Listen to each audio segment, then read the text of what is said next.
And joining us now to talk about more challenges when it comes to the EU parliamentary elections, we have our next guest, Kamila Gasiuk-Pihowicz, Polish MP and a EU election candidate. Thank you so much for joining us here in the studio tonight. Thank you very much for inviting. It is very important for me to could speak with you and to express my point of view. Obviously, especially during such a busy time. So let's start right off the bat. We know that some opinion polls are suggesting that the anti-establishment and even Eurosceptic parties will gain some seats in the European Parliament. So how will this affect the EU ability to hold a common approach when it comes to some of the key burning issues such as the war in Ukraine? Supporting fighting Ukraine and the security of European Union eastern border is a crucial topic for the whole European Union, not only for Poland or for those countries bordering the Belarus and Russia.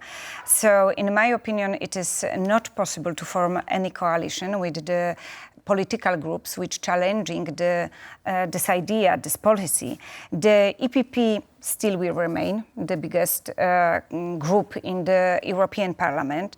It is the most likely that we will create a coalition with the Socialists, Green or Liberals, but it is really difficult to make any stable, firm predictions before the final results of the election will be announced.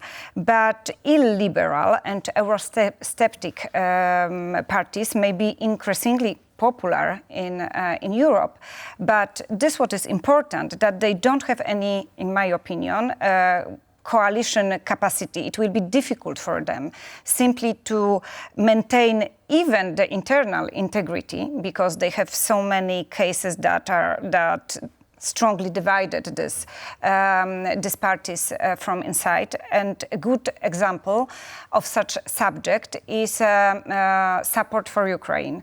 For example, Meloni and Kaczynski support the idea of helping the Ukraine, as opposed to the pro-Russian parties from Hungary or Spain.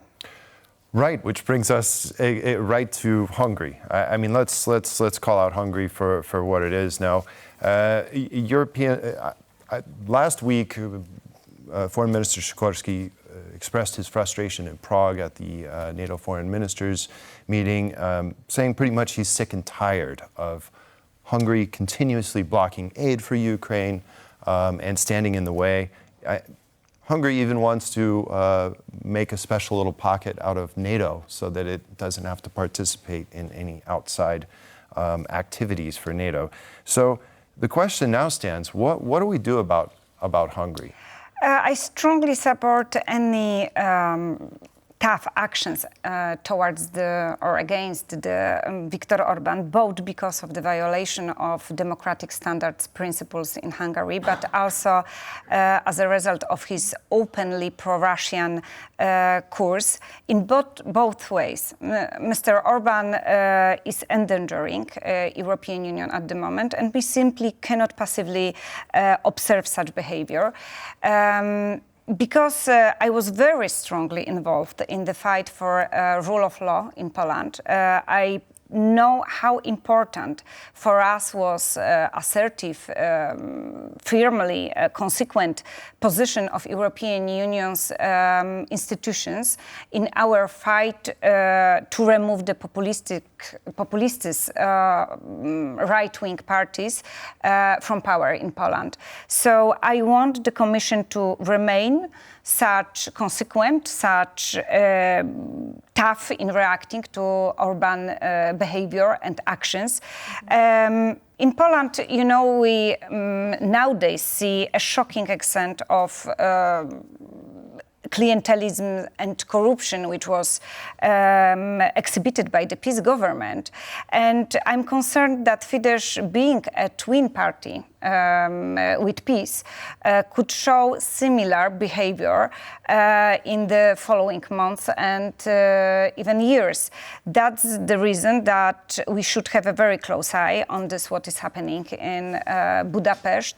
And in particular, we should very carefully look at those, how Hungary spends European taxpayers' money, for example. Would you support enabling Article 7 against Hungary? I'm, at the moment, can speak by myself, and I fully support this idea. So,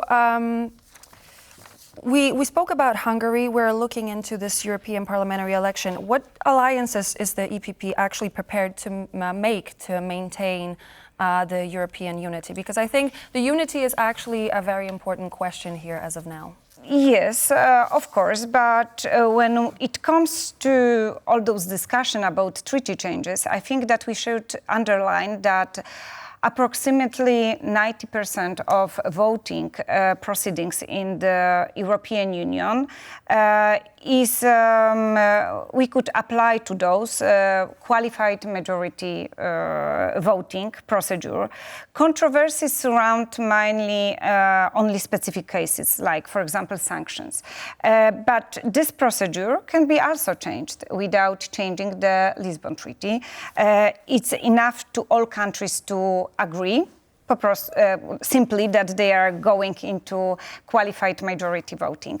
So I'm not concerned about the ability of European Union to achieve the most crucial goals, like safety or fighting with the climate crisis. And well, if I'm not mistaken, that's against what Donald Tusk has been saying, is it not? Am I mistaken? No, I think that you are mistaken, because I just say that at the moment, Lisbon Treaty, without changing. Yes, without changing, can apply to the, for example, situation of an enlargement of European Union and welcoming the Ukraine, for example. Right. And that'll be important. And again, back to Hungary, if I may.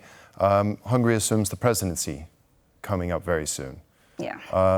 So are we in for some difficult times when Hungary does assume the presidency? Can we expect that not much will get done at the European level? Yeah, it could be quite a difficult time for the European Union, but soon after that we will have presidency, and I hope so that we will cope with all those problems which presidency of Hungary could bring. Well, that's true. We're next. Thank you so much. So our guest Kamila Gasiuk-Pihowicz joining us here in the studio, giving us a closer look at what is happening with the EU parliamentary elections. Thank you so much for joining. Thank you very much.